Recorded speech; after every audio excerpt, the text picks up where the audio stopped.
everyone. I'm Reverend Karla. Welcome to Spirituality Matters, a podcast that focuses on the intersection of spirituality and humanity. Now let's settle in to find that sacred space between here where I am and there where you are. And let us be reminded that the holy transcends our physical bodies, and our time together can be just as sacred and meaningful as if we were sitting beside one another. Okay, let's get started. This is the episode where we answer some more of my followers' questions, so let's get into it. The first question is, can you please talk about when people use an event like the wildfires and smoke to claim the scary apocalypse stuff? And how do you finally free yourself from that? So this is the teaching about Revelation, the book of Revelation being tied to the apocalypse and what happens for end times theology. Well, first of all, the first thing I would tell you to free yourself is to learn about John Nelson Darby. John Nelson Darby is really the father of end times theology, rapture theology, if you will. And his writings were instrumental in teaching this, integrating fear-based theology with this rapture theology. And it was very lucrative for especially evangelical ministers here in America to tie these two theologies together, because they were looking for ways to get people more attached to church. And if fear was a motivating factor, they were fine with that. But basically, the rapture theology is the one where that there's going to be a great rapture of all the people saved in Jesus that will be taken up to heaven before the trials and tribulation of end times start. Now, that is a really, I'm just going to say it, gross misinterpretation of what the book of Revelation is about. The book of Revelation is apocalyptic literature, but it is written for a time when the Roman Empire was horrifically crucifying Jews and Christians. So you had to suppress your identity, and everything had to be written in code. So the places where you hear about the mark of the beast and things like that, everything can be referenced back to the Roman Empire. Everything was written in code. It's a book of hope. It's a book to tell people to keep the faith, because this emperor was not going to always be in power, and that things would change. That's what the book of Revelation is about. But people have spent many years and thousands of hours convoluting that scripture to make it be something that it isn't, because it serves fear-based theology.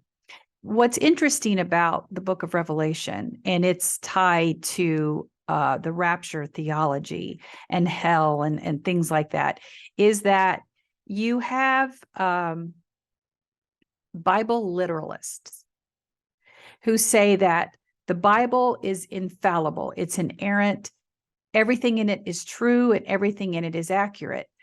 But rapture theology is only several hundred years old. So if it's infallible, how can you get a new awareness out of it? How can something change? Well, John Nelson Darby was writing at a time just at the edges of the Enlightenment era. So this was a time when you're coming out of the Dark Ages, the Inquisition, all of that stuff that was happening, and people were starting to encourage philosophical questioning and thinking. So the Great Awakening was starting to happen, which was the church's response to people encouraging independent thought and questioning some of the doctrines of the church. Well, the church didn't like that. So this rapture theology came along at a time that was very convenient to turn people back to church, turn off all your reasonable thinking, and just believe what we're spoon feeding you from the pulpit. So the deconstructing of that, when you ask, how do you get rid of that, is through teachings. And if something as simple as this podcast helps you, I hope that that's great, but it can also help point you to places where you can learn more about it. There is a book by Elaine Pagels, Pagels. And I have all my book recommendations on revkarla.com. Using those links help us because those are affiliate links to order your books. And we appreciate that, earning those commissions off of the books that you order. That book is called The Book of Revelation, I think, by Elaine Pagels. It's on my recommended book list. Also, basically anything that you want to read from John Shelby Spong, Christianity Must Change or Die. Those writings are incredibly important to look at these things from a biblical scholarly perspective instead of a literal perspective. Any one of those books can help you. How Jesus Became God by Bart Ehrman is on there, and Zealot by Reza Aslan is on there. And those books will help you understand that there are several ways to understand scripture, and looking at it through the lens of scholarly research starts to give you permission to pull back from some of those indoctrinated beliefs and look at how they have been weaponized to control you. So I think that that's a real, I hope that helps. And at least that's a start for you. We could make a whole podcast on that. Maybe someday I will. And I might have. I've been doing this now for over 3 years. I forget everything that I've talked about. And then the second one is kind of the same thing. How do you free yourself from the concept of hell, which I just talked a little bit about here, but I do remember as a child digging in my front yard and being all of a sudden being terrified. I had dug down like maybe that far, like about, I'm holding up three inches, and being terrified that I was going to dig to hell. So I stopped. I mean, absolutely mortified. I went running inside. Imagine that type of fear that you're indoctrinating children into. When we talk about the grooming of children, that I had such an innate fear of hell that I would not dig in my garden because of it. So those same kind of books will also help you deconstruct from that. I believe Bart Ehrman also has a book called Heaven and Hell. I have not read it. I've heard his interviews about it, and I'm on he has a blog that is behind a paywall. But if you're really into this research, it's really, really good. It's called the Bart Ehrman blog, Ehrman, and it is wonderful. And you can really get a glimpse into the research of where some of this stuff is coming from, and how this metaphorical teaching about the suffering of people that we cause upon ourselves because of the choices we make in our lives becomes a literal place that's weaponized because I can hold on to you and make you bound to my religious beliefs if you believe that if you deviate from anything I'm teaching you, you're going to hell, and how that evolved over time. So I hope that helps you as well. In year 4, the third question, in year 4 of deconstruction and doing much better, is it weird to still desire to be a part of the faith church community? Any ideas on moving forward? Well, yes, grief is valid. You're talking about losing so much of your spiritual identity. You're talking about losing, some people lose their family, and their church family is just as close as their DNA family.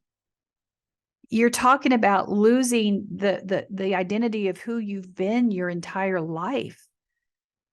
If you're not Christian and you're not churched, then what are you?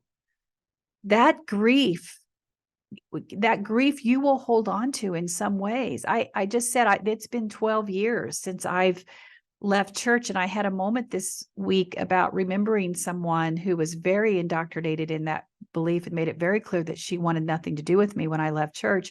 And I had a moment of sadness about her because I so enjoyed her company.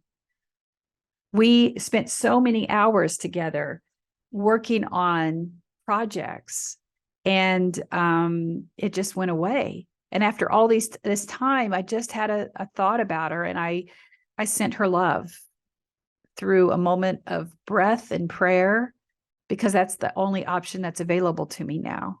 And I'm okay with that.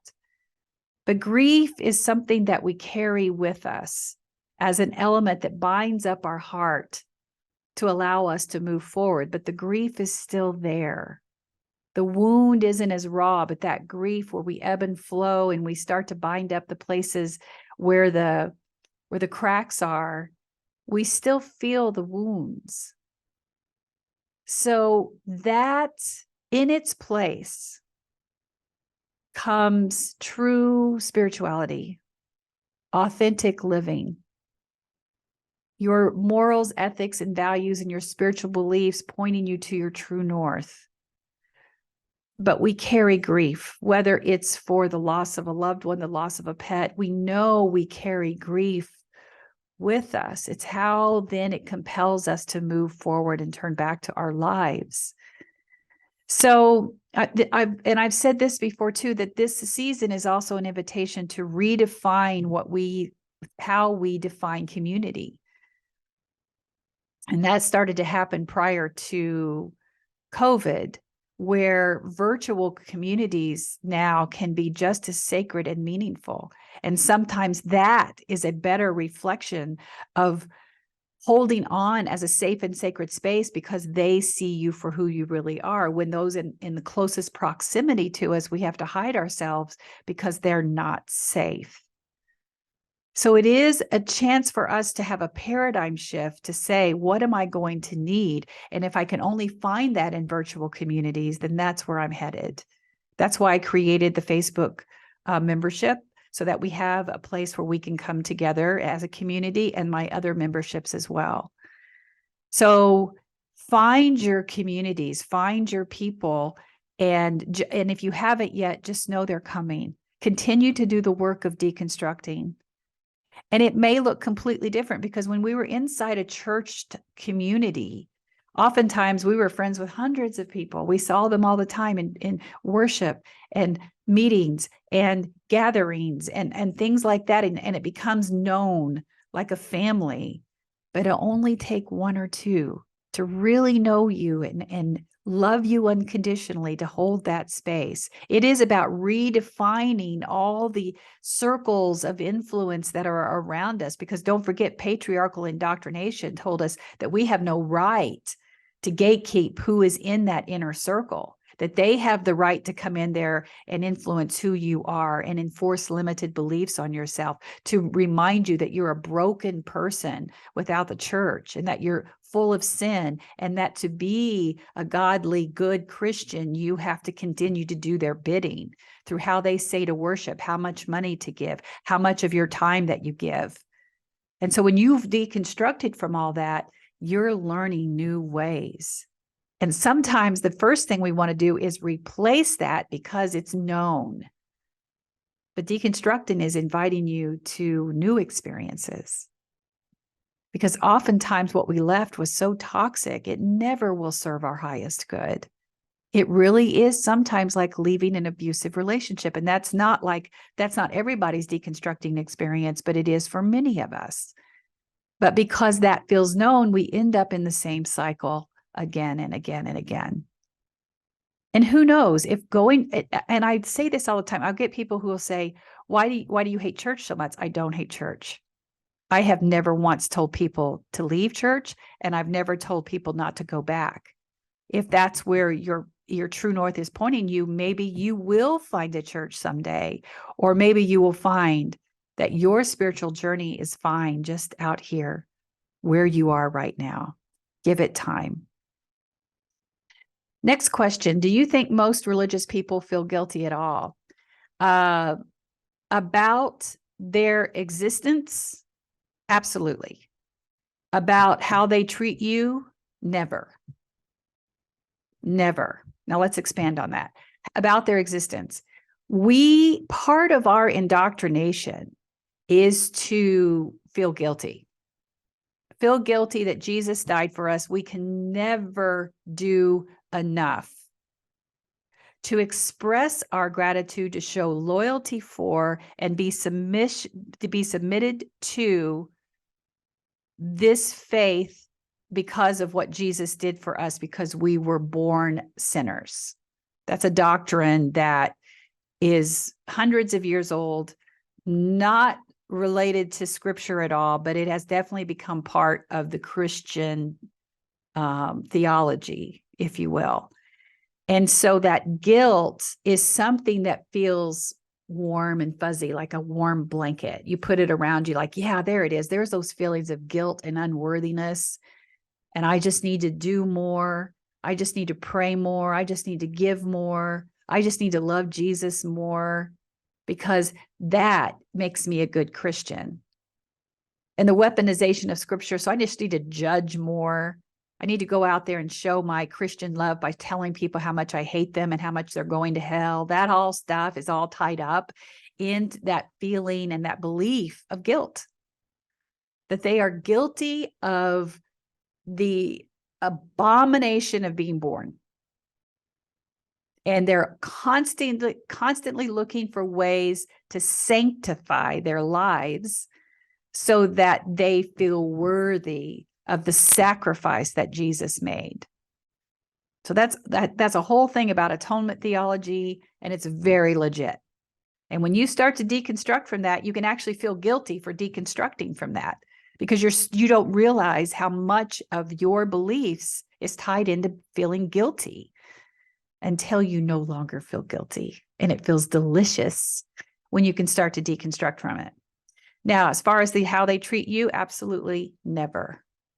They are perpetually being spoon-fed from the pulpit that they are morally and spiritually superior than everybody else, that they have the right to believe that they're part of the exclusive Christian club, and the rest of us are just poor, pitiful souls that deserve to be admonished, that deserve to be controlled, that deserve to be oppressed, because, hey, freedom from religion doesn't mean that you get to live free from my religious beliefs. It means that I am free to express my beliefs and oppress you. And if you don't believe me, that is part of what they believe, go find Mike Pence's video where that's exactly what he says as an interview in Fox News. And if you can't find it, email me at info@revkarla.com and I'll send you the link.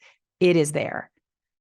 It is there. He actually literally explains it that way, that freedom from religion means I, as a Christian, because he even goes on to say, like, that it's contorted about what they say our Christian founding fathers meant for this to be a Christian nation. And therefore, freedom from religion means I don't have to be subjected to your beliefs, but you have to be subjected to mine. They are never going to feel guilty from that. We can preach about that, about what religious oppression is, until we're blue in the face, until there's a day of reckoning inside church. And I believe there will be. I don't think it's sustainable. I think what's happening in this time of high tension and crisis, the church leaders of these high controlled churches will have a day of reckoning, where they will see that as John Shelby Spong said, Christianity must change or die, and it absolutely will. I already think that there's hints to say that it's irreconcilable. It's going to happen. Now, for the person so nothing I say is going to change that person's mind. Just like for me, it wasn't people telling me I was wrong. It was my lived experiences who told me this is not spirituality. This is hypocritical. I don't want to live this way anymore. I don't want to spew hatred towards people. This is not spirituality.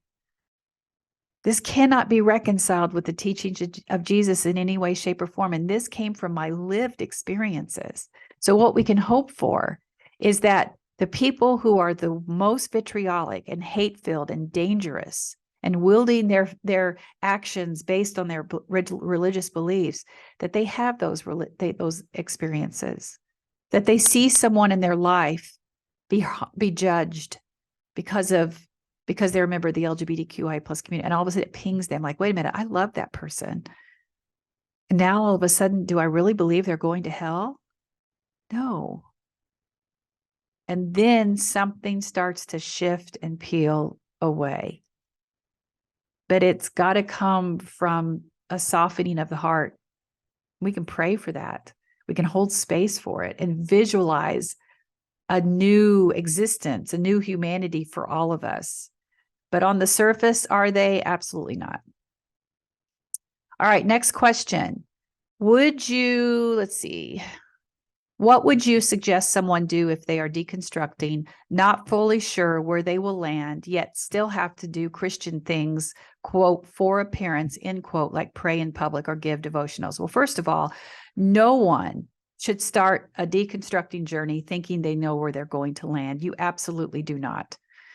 And you are inhibiting some of your experience and what's possible in your spiritual growth and healing if you are making assumption of where you're going to heal and where you're going to go.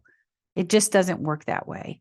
And to make those assumptions really limits that. So let's try to hold on to the mystery of just being in the spiritual wilderness, and that you will know where you are going in due time. There's no timeline on this.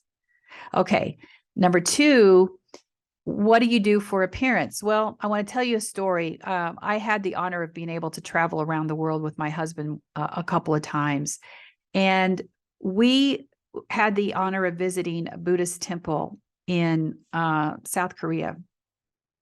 And there was a ritual happening at the time where we were going, it's called the triple gem or 3 jewels, where we were going to walk in circles 3 times.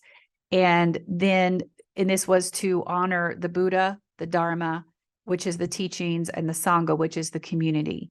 And there was chanting happening, and there were people holding that space, and they signaled for us to join. I'm jumping right in.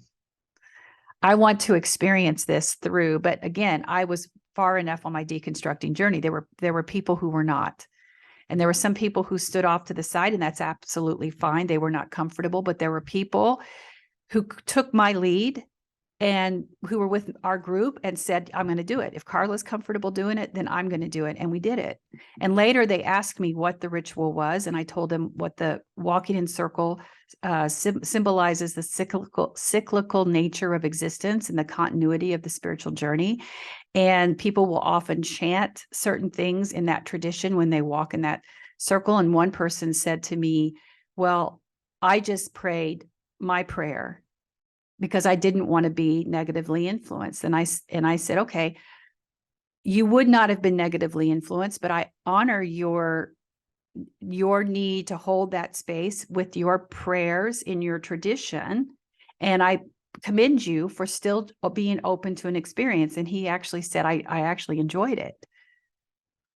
I actually enjoyed it because that's how we can honor the tradition that we're in, but also experience something when somebody's invited. It doesn't mean you become a Buddhist. It's not any kind of evangelical experience. But when you're not sure, because based on your own experiences, and you know how indoctrination looks like because you've been indoctrinated your entire life, you only assume that that's exactly what every other religious experience is doing. And you've been told that they're all evil. You expect that. But that's not what it was at all. It was just an invitation to experience a place to honor our connectivity. And I felt like it was a wonderful thing for us to do. So it's a way for us to honor our traditions and rituals. And it was a way that they were offering prayer for the community. So the reason why I tell you this is because you could still partake in your prayers for appearance and not lose the fact that you're deconstructing. You can have something going on inside you that just allows you to experience, because I've even said there's parts of my religious heritage that I still honor and hold on to and find meaning in. And you will too when you're through some of that, more of your deconstructing journey, and that which takes time, like I've said. But hold on to that and know that there's a moment for healing. There's more than likely an opportunity for wisdom, a pause for breath. It actually can be helpful for your deconstructing journey as you reconcile with your religious heritage. You don't have to listen to the words, especially if someone's praying publicly or corporately for, as in a corporate worship that's a prayer that's extended for all of you on your behalf. You don't have to, if it's about judging other people and telling people to turn away from sin and you no longer believe in those kinds of beliefs, turn away from it and say, I'm here to be in the presence of the divine. I'm here in love. And so you have this inner dialogue going on that actually helps you strengthen your resolve to stay on your spiritual journey.